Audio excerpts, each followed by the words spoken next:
So earlier today, the Packers released an unofficial depth chart for both the starting offense and defense. So I wanted to go through and give my thoughts on this. This isn't official, it's unofficial, which means it may not necessarily happen, but it gives us a good idea, I think, as to who the Packers are planning on starting. Not many surprises, but I want to take a look at it here.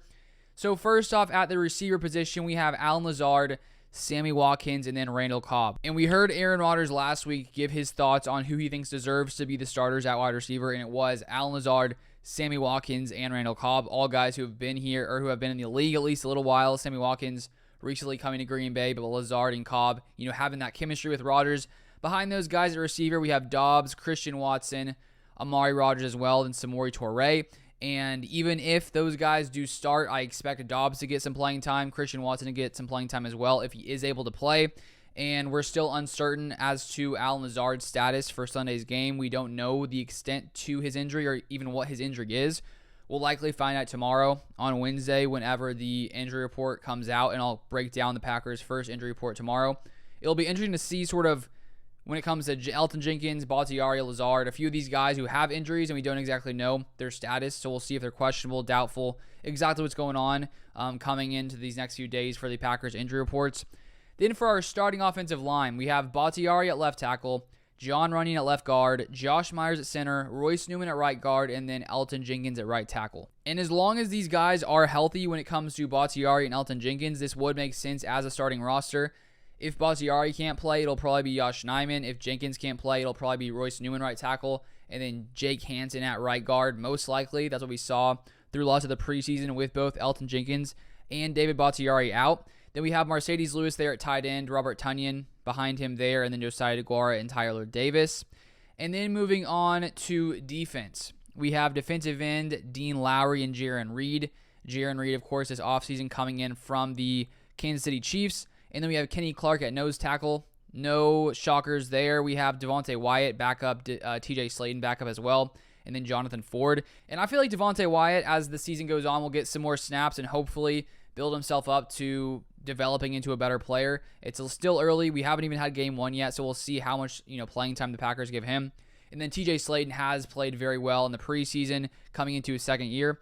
Then at outside linebacker, we have Preston Smith and Rashawn Gary. And then behind those guys, we have both Jonathan Garvin, 5th-round pick Kinsley Enagbare, and Tipa Naliai. And then if we look at inside linebacker, Devondre Campbell and Quay Walker, which I'm finally excited to see what they can do together on Sunday versus the Vikings. It will be a tough matchup for the defense, but I think the Packers can handle business because Dalvin Cook, Justin Jefferson, they have some very good, talented players who can, make big plays in an instant. But I'm excited to see what those inside linebackers can do together. And then we have Chris Barnes and Isaiah McDuffie behind them. And then at corner, we have Jair and Eric Stokes. And at safety, Adrian Amos and Darnell Savage. Of course, if the Packers switch to nickel, which defenses play a lot in the NFL, we have Rasul Douglas, who will slide in there as the starting slot corner. So that is the starting defense for the Packers. Nothing very surprising there with those players in. We sort of expected all of that. Then moving on to special teams, we have Mason Crosby, kicker. We have Pat O'Donnell, both the punter and the holder, who was signed from the Bears this offseason. And then we have Amari Rodgers, who is slated to be the punt returner and the kick returner. We saw him have a nice return during the preseason, and we'll see if he continues to get the work there. There are other guys I could use. We have Randall Cobb listed here, Romeo Dobbs, who returned some punts in college, and then Christian Watson returned some kickoffs in college, and he's insanely fast.